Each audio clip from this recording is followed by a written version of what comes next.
Hi, Brittany. Thanks for your time. Obviously, you guys have to play in the conditions right now, but are you going to miss playing in the different arenas around the country? I'm gonna miss playing at our arena. Honestly, our organization did an amazing job with uh-oh, with the Madhouse and turning that around. They put a lot of work into that. I'm kind of sad not to be able to play there in front of the X Factor. As far as traveling around to the other arenas, not gonna miss that, but definitely gonna miss playing at home in Phoenix in front of our. Thank you. Hi, Diana. Could you explain a little bit what went into your decision to actually play the season in light of the health concerns and the social justice movement? Well, I mean, I had some long conversations, with Penny and my family, and I put all the options, on the table and thought about them a lot. The health issues, as far as COVID, the social justice movement that's going on in this country, that's not going to stop. It just keeps gaining momentum. Leaving my family, not having an appropriate training camp to get ready for a season. All those things I had on the table, and ultimately I made the decision to come and play.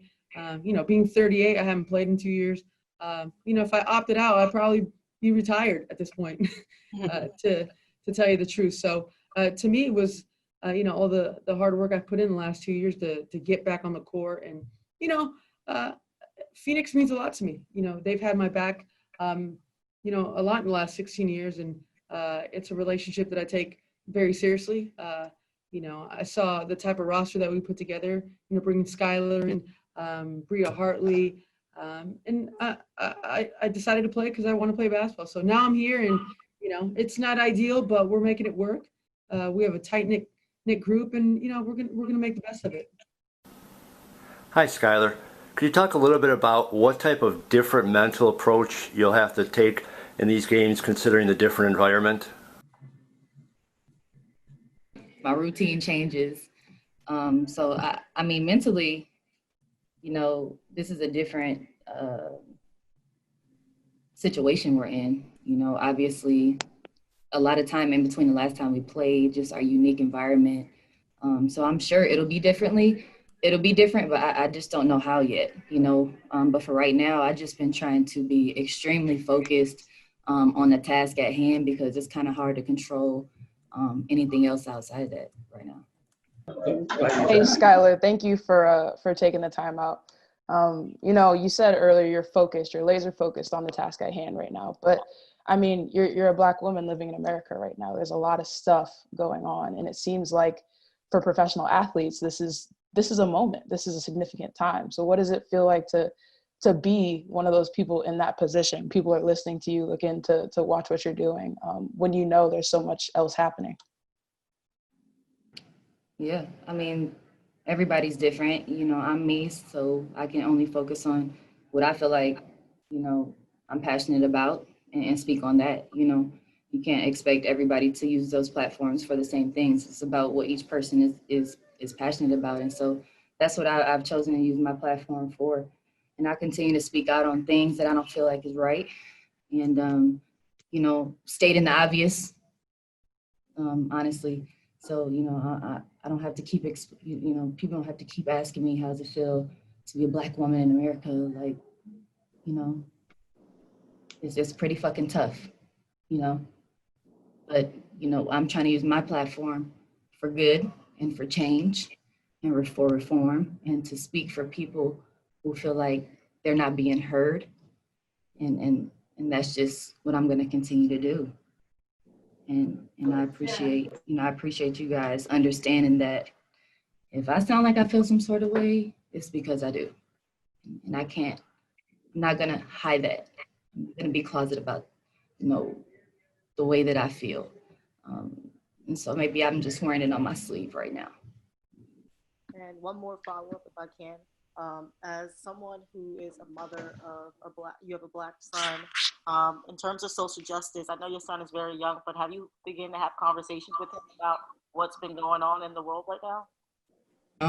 I mean, he is really young, so it's kind of hard to have that conversation with him. I know we have a conversation where, like, I think it's just something my dad instilled in me very young is like, you're black and be proud of who you are. So I think that's just the one thing that I can instill in him right now is Bryson, like, you're black, always be proud of who you are. Don't let anyone tell you any different. But I mean, that's just it's a tough reality that we have to face as a mom to a brown kid. So it's like I'm raising him, just doing the best I can, and hopefully we can make an impact and make a difference to where people don't view him as a threat just because of the color of his skin. All right, we go over to John, followed by Ken Summers. Go ahead, John. Thank you for your time, Coach. With the new environment, does that change the way you will try to mentally prepare your team for a game? Like, will you view them all as away games, or how does that affect it? Yeah, to be quite honest, I feel like I've been in many situations like this, like going to Olympic Games or the World Championship, and that's really what it feels like because we're all in one spot.